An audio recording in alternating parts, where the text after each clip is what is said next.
Hello दोस्तों, आप लोगों का स्वागत है पगला एनिमे चैनल पे। तो आज हम लोग reign of the 7 spell blades की एपिसोड 3 को एक्सप्लेन करेंगे। तो चलिए जानते हैं इस एपिसोड की कहानी को बिना किसी देरी के। एपिसोड की शुरुआत में साइरस और ऑफेलिया दोनों इन तीनों को चारों तरफ से घेर लेते हैं, लेकिन इसी बीच में साइरस और ऑफेलिया के बीच में बहस छिड़ जाती है और वो दोनों अपनी पावर का इस्तेमाल करते हुए एक दूसरे के ऊपर अटैक करने लगते हैं, जिसपे साइरस अपनी पावर का इस्तेमाल करते हुए वहाँ पे हड्डियों का बना हुआ एक बीस्ट समन करता है और दूसरी तरफ ओफेलिया अपनी पावर का इस्तेमाल करते हुए वहां पे एक डीमन बेबी समन करती है। इसके बाद वो दोनों बीस्ट एक दूसरे के साथ फाइट करने लगते हैं। मौका देख के ओलिवर वहां से भागने की कोशिश करता है, लेकिन साइरस उन तीनों को वहां से जाने नहीं देता। इसी बीच वहां पे ननाओ आ जाती है। ननाओ उन तीनों से कहती है कि वो उन्हें बचाएगी, अगर उन्हें भागना है तो वो भाग सकते हैं। लेकिन ननाओ वहां पे जाके बैटल शुरू करने वाली है उन दोनों के साथ। लेकिन ओलिवर ननाओ की बातों को सुन के समझ जाता है कि ननाओ यहाँ पे अपनी आखिरी सांस तक लड़ने वाली है, इसीलिए ओलिवर भी ननाओ की मदद करने के लिए उसके पीछे जाने लगता है। वो दोनों उन बीस्ट के ऊपर अटैक करते हैं कि उससे पहले ही कोई उन दोनों बीस्ट को आराम से ही मार देता है। और वो बंदा साइरस और ऑफेलिया से कहता है ये कोई सही तरीका नहीं है नए स्टूडेंट्स को रिक्रूट करने का। और वो बंदा उन चारों से कहता है कि चिंता ना करो, तुम्हें कोई भी नुकसान नहीं पहुंचाएगा और मैं इस किम्बरली अकेडमी का प्रेसिडेंट हूँ, एल्विन गॉडफ्रे।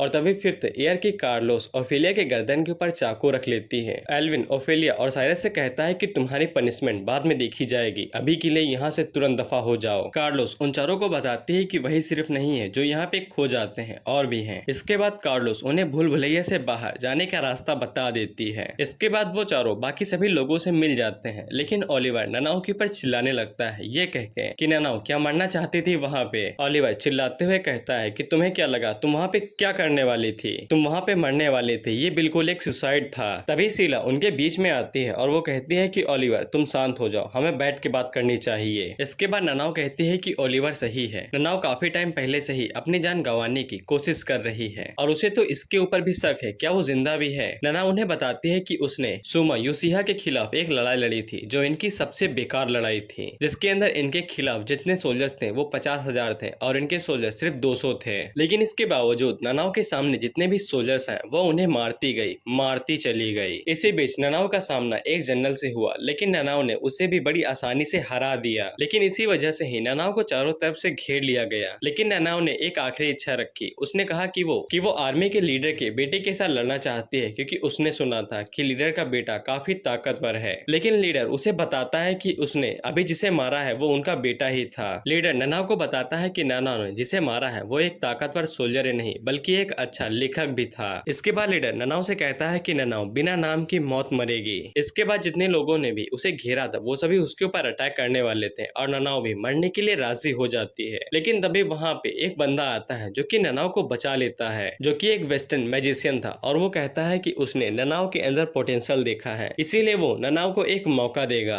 और उसने ननाओ को ये ऑफर दिया था कि ननाओ उसकी कंट्री में आके एक मेज बन सकती है। और तब से ही ये ननाओ को एक बड़े सपने की तरह लगने लगा और ननाओ इसीलिए जल्दी में रहती है ताकि वो इस सपने को खत्म होने से पहले अपनी इच्छा को पूरा कर सके। और उसकी इच्छा है सियावासे यानी कि हैप्पीनेस, जो कि उसे अपोनेंट के साथ फाइट करने में ही मिलेगी। ननाओ आगे कहती है कि जब उसने ओलिवर के साथ फाइट करी तब उसे काफी खुशी हुई, लेकिन ओलिवर ने आगे फाइट करने से मना कर दिया है। और जब ओलिवर ने ननाओ को खुद से दूर कर दिया तब ननाओ को काफी बुरा लगा, इसीलिए वो मरने के सिवा और कुछ भी नहीं कर सकती है। बेसिकली ननाओ के जीवन का एक ही मकसद है और वो है फाइट करना। इसी चीज से उसे खुशी मिलती है, नहीं तो और किसी भी चीज से नहीं। इसके बाद शीला ननाओ से कहती है ठीक है मैं समझ गई, हमें तुम्हारे जीने के लिए एक नया तरीका ढूंढना पड़ेगा। इससे कोई भी फर्क नहीं पड़ता है कि तुम्हें किसी पर्सन से प्यार होता है या उसके ब्लेड से, लेकिन स्वॉर्ड का मतलब स्वॉर्ड नहीं होता है। और वैसे भी हम सभी लोग तुम्हारे साथ अपना टाइम बिताना चाहते हैं और वो सभी इसके लिए हाँ कहते हैं। इसके बाद ओलिवर ननाओ से कहता है लेकिन मैं तुमसे एक वादा चाहता हूँ कि तुम आज के बाद कभी भी खुद को मारने की कोशिश नहीं करोगे, चाहे जो भी हो जाए। जिसके लिए ननाओ मान जाती है और वो कहती है ठीक है तुम मुझे सिखाओ कि नए तरीके से कैसे जिया जाता है। और मैंने आज के जितने भी क्लास ली हैं उनमें से मुझे कुछ भी समझ नहीं आया। जिसपे ओलिवर कहता है ये ठीक है और वैसे भी पेटल भी मैजिक सीखना सीख रही है। इसके बाद से अगले दिन ननाओ ओलिवर के साथ ही रहती है तो ओलिवर उसे पूछता है कि तुम मेरे बगल में क्यों चल रही हो। जिसपे ननाओ कहती है कि मुझसे शीला ने कहा था कि अगर मुझे किसी से प्यार करना है तो मुझे पर्सन से करना चाहिए, ना कि किसी स्वार्ड से। जिसपे ओलिवर कहता है ये ठीक है लेकिन तुम मेरे चेहरे के कुछ ज्यादा ही क्लोज आ रही हो। जिसपे ननाओ पीछे हटके कहती है क्या तुम्हें इससे बुरा लगा जिसपे ओलिवर कहता है ऐसा नहीं है। लेकिन तभी कैटल ननाओ से कहते हैं कि तुम्हें ओलिवर से इतना क्लोज नहीं होना चाहिए, जिसपे ननाओ पूछती है लेकिन क्यों। और तभी उन दोनों के पीछे पीटे और गे कहते हैं कि ऐसा नहीं है, ऐसा लगता है कि सिर्फ कैटल को ही दिक्कत हो रही है। जिसपे कैटल उन दोनों के पीछे भागने लगती है और वो दोनों वहां से रफू चक्कर हो जाते हैं। जिसपे ओलिवर अपने मन के अंदर सोचता है कि ये बिल्कुल ठीक है, क्योंकि अब ननाओ को पता चल गया है कि उसे ब्लेड के सहारे जिंदा रहने की जरूरत नहीं है। इसके बाद हम उन सभी लोगों को स्वॉर्ड आर्ट क्लास के अंदर देखते हैं, जहाँ पे एक स्टूडेंट लूथर से पूछता है कि आप स्पेल ब्लेड स्पेल का इस्तेमाल कर सकते हैं। जिसपे लूथर उन्हें समझाते हैं कि ये खास तरह का स्पेल ब्लेड्स टेक्निक है और इसकी टेक्निक की डिफिनेशन काफी सिंपल है। 1 स्टेप 1 किल। ये टेक्निक काफी काम की है और इससे तुम बिना फेल हुए अपने अपोनेंट को मार सकते हो। लूथर उन्हें बताते हैं कि यहाँ पे 6 स्पेल ब्लेड्स मौजूद हैं, जो कि नए स्पेल ब्लेड्स को बनाने में मदद करते हैं। लेकिन काफी टाइम से स्पेल ब्लेड्स का नंबर 6 ही रहा है, क्योंकि ये एक नेचुरल टेक्निक है, इसीलिए इसे सीखना काफी मुश्किल है और इसे पब्लिक बिल्कुल भी नहीं किया जा सकता है। इसीलिए लूथर उन्हें इसके बारे में कुछ भी नहीं बताते हैं। इसके बाद वहाँ पे एंड्रियोस आता है, जो ओलिवर से कहता है क्या तुम अभी भी ट्रेनिंग कर रहे हो। जिसपे ओलिवर कहता है कि हमारा लेवल अभी भी अपर क्लासमैन तक नहीं गया है, इसीलिए हमें प्रैक्टिस करनी ही है। इसके बाद एंड्रियोस फिर से ओलिवर को उकसाने लगता है फाइट करने के लिए। लेकिन तभी वहाँ पे शीला आती है और वो एंड्रियोस से कहती है कि तुम ऐसा करके खुद को फिर से शर्मिंदा कर रहे हो। जिसपे एंड्रियोस शीला को इग्नोर करते हुए ओलिवर से कहता है कि मैं तुमसे बात कर रहा हूँ, मुझे जवाब दो।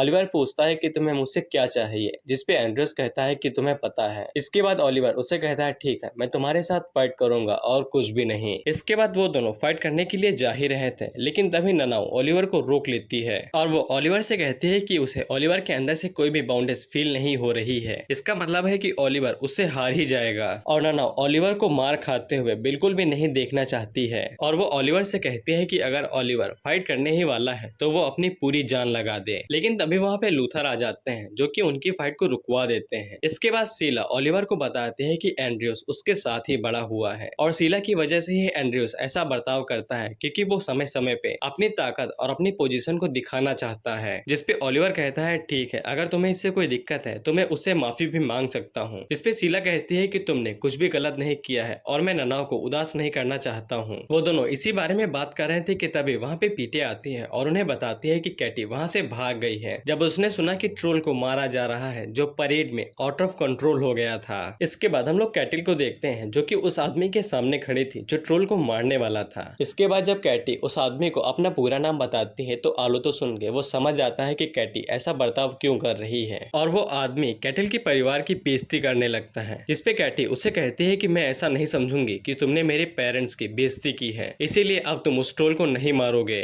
जिसपे वो आदमी कैटिल से कहता है अगर हम उस ट्रोल को जिंदा छोड़ देंगे और अगर वो दोबारा इंसानों के ऊपर हमला करता है तो इसकी जिम्मेदारी तुम कैसे उठाओगे। जिसपे कैटी कहती है कि वो ट्रोल के साथ बात करेगी और उसे कन्विंस करेगी कि वो किसी के ऊपर अटैक न करे। जिसपे वो आदमी हंसते हुए कैटिल के ऊपर एक स्पेल कास्ट कर देता है, जिससे कैटी को काफी तेज दर्द होने लगता है। लेकिन तभी वहाँ पे बाकी सभी आ जाते हैं और ओलिवर उसकी तरफ देखते हुए उसका नाम अपने मन में सोचता है, जो कि है दारिवस ग्रीनवेल। दारिवस उन सभी के ऊपर भी स्पेल कास्ट करने वाला था, लेकिन तभी उसके पीछे एक लड़की आती है जो उसे कहती है क्या तुम इस तरह से उन्हें समझाओगे। इस लड़की का नाम मिलीगन था, जो कि 4th ईयर की स्टूडेंट थी और मिलीगन दारिवस से कहती है कि ट्रोल को मारने में अब ऑब्जेक्शन आ गया है। इसके बाद वहाँ पे इंस्ट्रक्टर लूथर आ जाते हैं, जो कि दारिवस से कहते हैं कि जो उसने अभी स्पेल इस्तेमाल किया गया है उसे 5 साल पहले ही बंद कर दिया गया था। और लूथर के वहाँ पे आते ही दारिवस वहाँ से चला जाता है और वो जाते हुए कैटी से कहता है कि तुम भले ही उसे जिंदा छोड़ दो, लेकिन वो दोबारा किसी और के ऊपर कदम रख देगा। इसके बाद मिलीगन कैटी से कहती है कि अगर वो ट्रोल को पसंद करती है तो वो उसे बात कर सकती है और मिलीगन कैटल की हर चीज में मदद करेगी, क्योंकि उसे पसंद है जो लोग ट्रोल की मदद करते हैं। इसके बाद जब वो सभी लोग अपने ड्रोम की तरफ जा रहे थे तभी शीला के पास एक फेमिलियर का मैसेज आता है और वो मैसेज ननाओ और ओलिवर के लिए था, जिसमें एंड्रियोस ने उन दोनों को डुएल के लिए चैलेंज किया था। और इसी के साथ ही ये एपिसोड यहीं पे खत्म होता है। तो आप लोगों को ये एपिसोड कैसा लगा कमेंट करके जरूर बताइएगा।